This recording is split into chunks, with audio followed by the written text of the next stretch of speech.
ایک چور گھر میں داخل ہوا۔ ایک بوڑھی عورت سو رہی تھی۔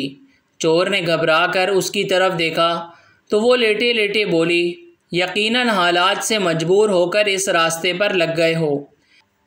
الماری کے تیسرے خانے میں ایک تجوری ہے، اس میں سارا مال ہے، تم خاموشی سے لے جانا، مگر پہلے میں نے ابھی ایک خواب دیکھا ہے، وہ سن کر ذرا مجھے اس کی تعبیر تو بتا دو۔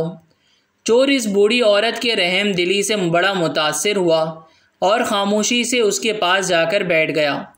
بڑھیا نے اپنا خواب سنانا شروع کیا۔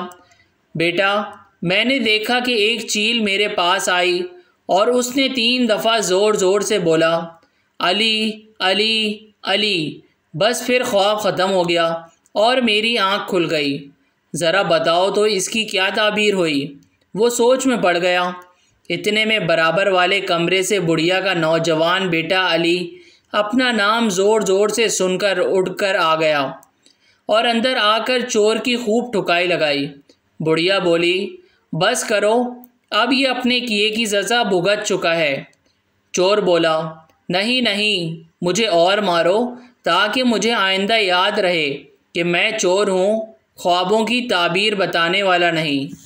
پلیز ہمارے چینل کو شیئر کریں اور سبسکرائب کریں۔